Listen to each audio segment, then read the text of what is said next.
الحمد لله نحمده ونستعينه ونستغفره ونؤمن به ونتوكل عليه ونعوذ بالله من شرور أنفسنا ومن سيئات أعمالنا من يهده الله فلا مضل له ومن يضلل فلا هادي له ونشهد أن لا إله إلا الله وحده لا شريك له ونشهد أن سيدنا وسندنا وحبيبنا ومولانا محمدا عبده ورسوله أما بعد أعوذ بالله من الشيطان الرجيم بسم الله الرحمن الرحيم كل نفس ذائقة الموت وإنما توفون أجوركم يوم القيامة فمن زحزح عن النار وأدخل الجنة فقد فاز وما الحياة الدنيا إلا متاع الغرور.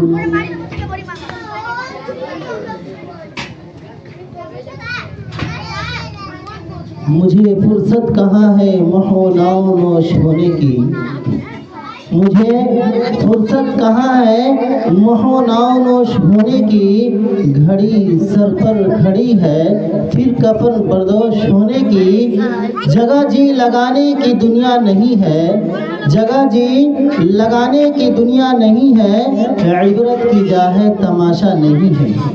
حضرات گرامی، اللہ تبارک و تعالیٰ کا بہت بڑا احسان و کرم ہوا کہ اس نے ہمیں اور آپ کو اس مبارک محفل میں شریک ہونے کی توفیق عطا فرمائی. مزید احسان ہوا کہ اس نے ہم سبوں کو دین کی نسبت سے عقائد و جہاں سرکار دو عالم محمد عربی صلی اللہ علیہ وسلم کے تعلق سے اکٹھا ہونے اور کچھ کہنے سننے کا موقع عنایت فرمایا. حضرات گرامی، جو حضرات اس محفل میں اس مجلس میں بیٹھے ہوئے ہیں وہ یہ سمجھ لیں کہ اللہ تعالیٰ نے آپ کو توفیق دی ہے تو آپ اس میں شریک ہیں، ورنہ آج ہمارے نظروں کے سامنے بہت سارے لوگ ایسے ہیں جو گپ شپ میں مشغول ہیں، بہت سارے لوگ ایسے ہیں جو موبائل چلانے میں مشغول ہیں اور اس آواز کو بھی سن رہے ہیں، لیکن اللہ تعالیٰ انہیں توفیق نہیں دے رہا ہے. میرے دوستو، جو حضرات اس محفل میں بیٹھے ہوئے ہیں وہ اللہ تعالیٰ کا شکر ادا کرے کہ اللہ تعالیٰ نے آپ کو توفیق دی ہے. اور اسی مجلس کے بارے میں جناب نبی کریم صلی اللہ علیہ وسلم نے ارشاد فرمایا کہ جب تم جنت کے باغات سے گزرو تو کچھ کھا پی لیا کرو. میرے دوستو، حضرات صحابہ کرام حیران ہوئے اس لیے کہ جنت کی صفت یہ ہے مالا عین رات، کہ اسے کسی آنکھ نے نہیں دیکھا، ولا اذن سمعت، کسی کان نے نہیں سنا، ولا خطر علی قلب بشر، کہ کسی دل پر کھٹکا تک نہیں گزرا. تو جنت کے باغات کہاں سے آ گئے؟ میرے دوستو، آپ صلی اللہ علیہ وسلم نے اسی مجلس کے بارے میں ارشاد فرمایا کہ وہ اجتماعات جن میں دین کی باتیں ہوتی ہوں، وہ محفلیں جن میں جناب محمد عربی صلی اللہ علیہ وسلم کی سنتوں کی طرف دعوت دی جائے، وہی جنت کے باغات ہیں. اور ان میں تھوڑی دیر بیٹھ کر دین کی باتوں کو سن لینا یہ جنت کے پھل اور میوے ہیں. کل قیامت کے دن جب تمام انسانوں کے اوقات کو تولا جائے گا اور پوچھا جائے گا کہ اپنے اوقات کو کن کن چیزوں میں گزارا، اپنے اوقات کو کہاں کہاں گزارا، تو میرے دوستو وہی وقت قیمتی بنے گا جو ان اجتماعات میں گزرا ہوگا، وہی وقت قیمتی بنے گا جو ان مجالس میں گزرا ہوگا، وہی وقت قیمتی بنے گا جو نماز اور ذکر اللہ میں گزرا ہوگا، وہی وقت قیمتی بنے گا جو خدمت خلق اللہ میں گزرا ہوگا، وہی وقت قیمتی بنے گا جس پر انسان مطمئن ہوگا اور اس کی یہ تمنا ہوگی کہ اے کاش ہم اپنے تمام اوقات کو انہی چیزوں میں گزار دیتے، فضول چیزوں میں نہ گزارتے. میرے دوستو، اس لیے میں آپ حضرات اللہ کا شکر ادا کیجیے کہ اللہ تعالیٰ نے آپ کو توفیق دی ہے تو آپ اس محفل میں شریک ہوئے ہیں. آج ہمارے سامنے بہت سارے لوگ ایسے ہیں، اگر یہی ناچ اور محفل ناچ کا محفل ہوتا یا ایسی گانے بجانے کا محفل ہوتا یا برتھڈے کا محفل ہوتا تو آج ہجوم لگ جاتا. آج اس آواز کو سن کر سارے لوگ اکٹھے ہو جاتے, یہاں چلنا مشکل ہو جاتا. لیکن بدقسمتی کی بات ہے, محرومی کی بات ہے کہ آج ہمارے آواز کو لوگ سن رہے ہیں, اللہ اور اس کے رسول کی باتوں کو بھی سن رہے ہیں, قرآن کی تلاوت ہوئی, نبی صلی اللہ علیہ وسلم کی تعریفات کے کلمات کہے گئے, مدینہ کا سیر کرایا گیا, سارے بچے بہت ہی اچھے انداز میں ماشاءاللہ نعت نبی گنگنائے. لیکن آج ہم میں سے بہت سارے حضرات ایسے ہیں جو اس ساری چیزوں سے محروم رہ گئے. بدقسمت ہیں وہ لوگ جو اس ساری چیزوں سے محروم ہو رہے ہیں, اس لیے کہ اللہ تعالیٰ نے ان کے دلوں پر مہر لگا دیا ہے, اللہ تعالیٰ نے ان کے دلوں پر زنگ لگا دیا ہے, وہ ان کو توفیق نہیں ملی. اس لیے میں ابھی بھی آپ حضرات سے گزارش کر رہا ہوں کہ جو حضرات گھر میں ہیں یا ادھر ادھر ٹہل رہے ہیں یا میری آواز کو سن رہے ہیں, وہ بہت ہی مختصر وقت کے لیے یہ پروگرام چلے گا, اس لیے آپ حضرات سے گزارش ہے کہ ابھی بھی آ کر اپنی جگہ بنا لیں. میرے دوستو, میں نے ابھی آپ حضرات کے سامنے قرآن کی ایک تلاوت پڑھی, کل نفس ذائقۃ الموت, کہ ہر نفس کو موت کا مزہ چکھنا ہے, ہر ذی روح کو موت کا مزہ چکھنا ہے. میرے دوستو, یہ ایک صداقت جس کا سامنا اور مقابلہ ہر ذی روح کو کرنا ہوگا, نہ کوئی بچا ہے اور نہ آئندہ اس سے کوئی محفوظ رہے گا. ایک دن موت بھائی بہن شوہر بیوی کے درمیان تفریق ڈال کر رہے گی, حبیب کو محبوب سے, اولاد کو والدین سے جدا کر دے گی. حالانکہ ہر شخص پر موت طاری ہوتی ہے, موت ہر انسان کا وصف لازم ہے. تمام انسانوں کے فطرت میں قدرت نے زندگی کے ساتھ ساتھ موت کو ودیعت فرما دیا ہے. چاہے امیر ہو یا غریب, چاہے بادشاہ ہو یا فقیر, چاہے عالم ہو یا جاہل, ہر شخص کو موت کا مزہ چکھنا ہے اور اس گھاٹی سے گزرنا ہے. چاہے گھر میں رہنے والا ہو یا صحرا و بیابان میں زمین پر رہنے والا ہو یا سمندر کی تہ میں محفل میں رہنے والا ہو یا جھوپڑی میں, موت اس کا احاطہ کر لے گی. اس کی گرفت سے کوئی آزاد نہیں ہو سکتا. خدا کے جانب سے موت کا حکم ہر ایک کے لیے یکساں اور برابر ہے. ہر چیز کے قسمت میں فنا و زوال لکھ دی گئی ہے, ہر شے کو معدوم ہو جانا ہے. خدا تعالی ارشاد فرماتا ہے, اینما تکونوا یدرککم الموت ولو کنتم فی بروج مشیدہ, کہ تم جہاں کہیں بھی ہو موت تمہیں گرفتار کر لے گی, اگرچہ تم مضبوط قلعہ اور عالیشان محل کے اندر بند ہو جاؤ اور اس کی دیواریں لوہے کے پتھر سے بنی کیوں نہ ہو. حضرات گرامی, موت کا وقت ہر انسان کے واسطے متعین ہے. وہ اپنے وقت مقررہ سے نہ ایک سیکنڈ پہلے آ سکتی ہے اور نہ ایک لمحہ بعد, بلکہ وقت مقررہ پر آ جاتی ہے. اذا جاء اجلهم لا يستأخرون ساعة ولا يستقدمون. مگر موت انسان کے علم, ادراک و تعلق اور تصور و ذہنیت سے باہر. یہ ایک پوشیدہ چیز ہے, کسی کو معلوم نہیں کہ میری موت کب آئے گی, کہاں واقع ہوگی, میری روح جسم انصری سے کب پرواز کر جائے گی. لیکن آج ہم لوگ اس سے بھی نفرت و گریز کرتے ہیں. حالانکہ یہ دنیا اور دنیاوی زندگی اور دنیاوی زیبائش آرائش کی چند روزہ ہے, ایک عارضی شے ہے, تباہ و برباد ختم ہونے والی ہے.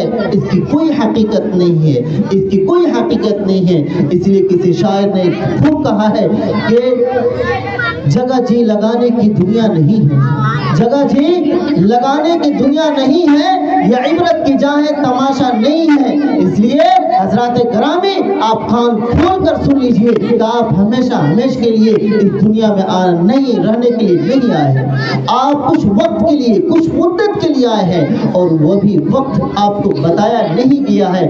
کب, کس وقت, کہاں, کس سرزمین پر آپ کی آنکھیں بند ہو جائے کسی کو معلوم نہیں ہے. میرے دوستو, اس لیے کہ یہ دنیا کوئی چیز نہیں ہے, اس دنیا کی کوئی حقیقت نہیں ہے, بلکہ اس دنیا میں انسان کو آخرت کی تیاری کے لیے بھیجا گیا ہے. اگر کسی نے آخرت کی فکر دنیاوی زندگی میں کی اور انقیاد و اطاعت میں زندگی بسر کی اور اپنے تمام مقاصد کو حاصل کر لیا, تو اللہ تبارک و تعالیٰ کل قیامت کے دن اسے جنت نوازے گا. میرے دوستو, آپ حضرات اس دنیا میں ہمیشہ ہمیشہ کے لیے رہنے کے لیے نہیں ہے, بلکہ इस एक आजमाइश के तहत आए हैं हम। इसलिए अल्लाह तबारक व तआला ने कुरान में इरशाद फरमाया लियब्लुवकुम अय्युकुम अहसनु अमला, ताकि हम आजमाएं कि कौन अच्छा अमल करता है और कौन बुरा। जो नेक अमल करेगा उसके लिए जन्नत में आला मकाम होंगे, उस पर इनाम व इकराम और दादो तहीश की बारिश की जाएगी। फअम्मल लज़ीना सुइदू फफ़िल जन्नत, कि नेक बख्त और सआदतमंद जन्नत के हकदार होंगे, जहाँ तरह तरह के आराइश के आलात मौजूद होंगे, वहाँ ना खौफ होगा और ना बेचैनी। गोया खुदा ताला ने फैसला कर दिया कि जिनका दिल खशियत इलाही से शर्मसार है और अमाल सालिया से आरास्ता है, उनके लिए खैर ही खैर है। और जिन्होंने दुनिया को अपना हामी और मददगार बना दिया, दुनिया के खातिर दुनिया मजहब से बेजार रहा, उनको तरह तरह की सजाएं दी जाएगी, दोज़ख की दहकती हुई आग में उसे डाल दिया जाएगा। फअम्मल लज़ीना शक़ू फ़फ़िन नार। मगर आप सल्लल्लाहु अलैहि वसल्लम ने इरशाद फरमाया कि मोमिनों को दुनिया की हर नागवार और नापसंदीदा बातों का अजर मिलेगा। मेरे दोस्तों, हदीस में है कि जब मोमिन बंदा दुनिया से रुखसत होने लगता है और मौलाए हकीकी से मुलाकात का वक्त करीब आ जाता है, तो फरिश्तागाने इलाही तशरीफ लाते हैं, जिनका चेहरा आफ्ताब की तरह रोशन और मुनव्वर होता है। फिर मलकुल मौत उनके सिराने आकर बैठते हैं और कहते हैं, ऐ जान, जिस खुदा के हुक्म पर तुम्हें यकीन था, उस रब्बे ज़ुल जलाल की मग़फ़िरत और रज़ामंदी की तरफ चलो। चुनांचा वो इस तरफ निकलती है, इस तरह निकलती है जैसा कि मशकीज़ा से पानी का कतरा टपकता है। अगरचे ज़ाहिर में उसके खिलाफ मालूम होता है, मगर वह शिद्दत व तकालीफ इसके जिस्म पर होती है। अलगर्ज फरिश्ते उसकी रूह को निकालते हैं और उसे जन्नती कपड़े में बनाकर आसमान की जानिब वहाँ परवाज हो जाते हैं।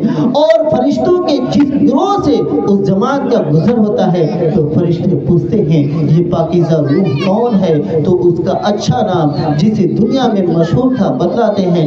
हत्ता कि अल्लाह तबारक व तआला इरशाद फरमाता है, इस बंदे का नाम इल्लिय्यीन में लिख दो। मेरे दोस्तों, ये है मोमिन बंदे के साथ ये ऐसे ऐसे मामलात पेश आते हैं। और जब वो उस शख्स की रूह परवाज हो जाती है और घर वाले उसे जब कफन दफन करके आ जाते हैं, तो मेरे दोस्तों, कब्र में फरिश्तागाने इलाही तशरीफ लाते हैं, जो सियाफाम और नीले रंग के होते हैं और सवाल करते हैं, मन रब्बुक मा दीनुक मन हाज़िर रजुल। ये 3 सवाल ऐसे हैं जो आउट है। इस सवाल का जवाब हर शख्स जानता है, लेकिन ये अगर कोई शख्स अंदाजा लगा ले कि इस सवाल को क्यों रख लिया जाए, या कब्र में जाकर पूरे तख्ती पे लिखवा लिया जाए, या कब्र पर पूरे लिखवा लिया जाए इस जवाब को, तो मेरे दोस्तों, आमाल आपका जैसा ही होगा उसी हिसाब से आपको जवाब, आपके ज़बान से जवाब निकलेगा। इसलिए ये 3 सवाल कल कब्र में हम लोगों से किया जाएगा। पहला सवाल होगा इतना आसान सवाल, बस आपके अमाल पर फर्क है, मन रब्बुक, तुम्हारा रब कौन है? तो अगर वह शख्स अल्लाह और उसके रसूल पर यकीन रखता हो और अल्लाह और उसके रसूल के बताए हुए तरीका पर चलता हो, तो फौरन उसके ज़बान से ये कलिमात निकलेंगे, रब्बी अल्लाह, कि मेरा रब अल्लाह। फिर दूसरा सवाल फरिश्ते करेंगे, मा दीनुक, तुम्हारा दीन क्या है? तो उसके जवाब में वो शख्स कहेगा, दीनी अल इस्लाम, मेरा दीन इस्लाम है। फिर उस शख्स के कब्र से लेकर आप सल्लल्लाहु अलैहि वसल्लम के कब्र तक सारे पर्दे हटा दिए जाएंगे। फिर आप सल्लल्लाहु अलैहि वसल्लम को सामने लाकर खड़ा कर दिया जाएगा और फिर सवाल होगा, मन हाज़र रजुल, मन हाज़र रजुल, ये शख्स कौन है जो तुम्हारे तरफ मबऊस है? तो वो शख्स अगर मोमिन होगा, अल्लाह और उसके रसूल पर बताए हुए तरीक़ पर अमल किया होगा, तो फौरन कहेगा, हाज़ा नबीयुना सल्लल्लाहु अलैहि वसल्लम, कि हमारे नबी सल्लल्लाहु अलैहि वसल्लम। फरिश्ते पूछेंगे, तुम्हें किस तरह मालूम हुआ कि तुम्हारे नबी हैं? तो वो शख्स कहेगा, मैंने कुरान में पढ़ा है, तुम पर ईमान लाया है, उनकी तस्दीक की है। चूँकि फरिश्ते बिल्कुल सियाफाम होते हैं और कब्र भी तारीफ होती है, लेकिन जब चेहरे नबूवत को सामने लाया जाता है तो कब्र नबूवत की रोशनी कब्र को मुनव्वर कर देती है। मेरे दोस्तों, फिर मलकुल मौत उनको कहते हैं कि आप सो जाइए, नाम कनौमत अल-उरूस, कि आप एक नई नई दुल्हन की तरह सो जाइए। जैसे नई दुल्हन एक घर में आती है तो अनजान होती है, अजनबी होती है, किसी को हिम्मत और जुर्रत नहीं उसे जगाए या उसे टच करे सिवाय उसके महबूब हकीकी के। ऐसे ही कल क़यामत के दिन आपका महबूब हकीकी आपको बेदार करेगा। फरिश्ते कह देते हैं नाम कनौमत अल-उरूस, का आप हमेशा हमेशा के लिए सो जाइए। मेरे दोस्तों, लेकिन अगर वो मुर्दा होगा, फासिक होगा, फाजिर होगा, गुनाहगार होगा, जिसमें दुनिया में रहकर अल्लाह और उसके रसूल के बताए हुए तरीके पर जिंदगी बसर कर नहीं की होगी, दुनिया में रहकर अल्लाह और उसके रसूल के खिलाफ जिंदगी बसर की होगी, दुनिया में रहकर नाच गाने में मसरूफ होगा, दुनिया में रहकर शराब नोशी में मसरूफ होगा, और जहाँ दीन की बातें होती हो उसे बेजार रहेगा, उसे भागता हुआ फिरेगा। मेरे दोस्तों, ऐसे शख्स से जब कल क़यामत के दिन सवाल किया जाएगा मन रब्बुक, तो वो कहेगा हा ला अदरी, हा ला अदरी, मुझे मालूम नहीं। फिर दूसरा सवाल किया जाएगा माँ दीनुक, तो इसके जवाब में भी कहेगा हाँ ला अदरी।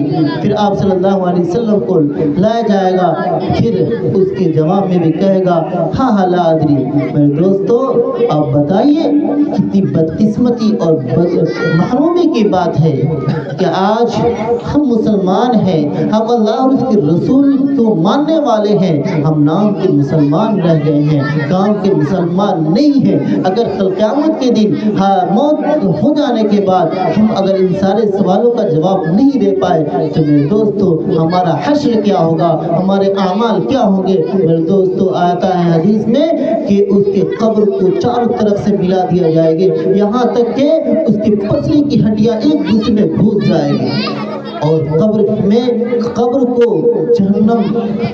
जहन्नम बना दिया जाएगा।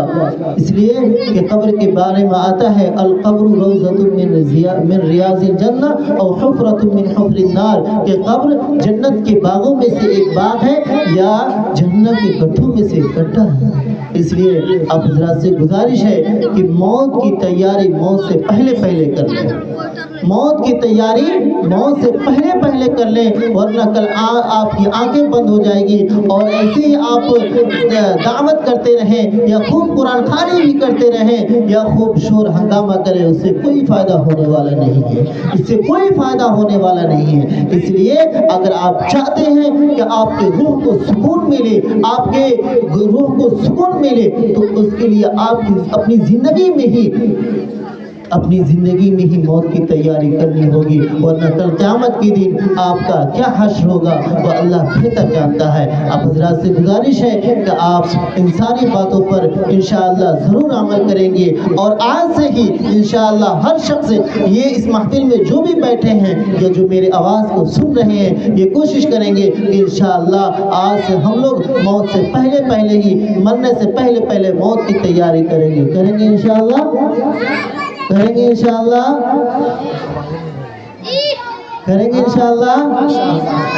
ये सब बोल रहा है। बच्चों की सिर्फ आवाज़ें आ रही है, किसी जवान की आवाज़ नहीं आ रही।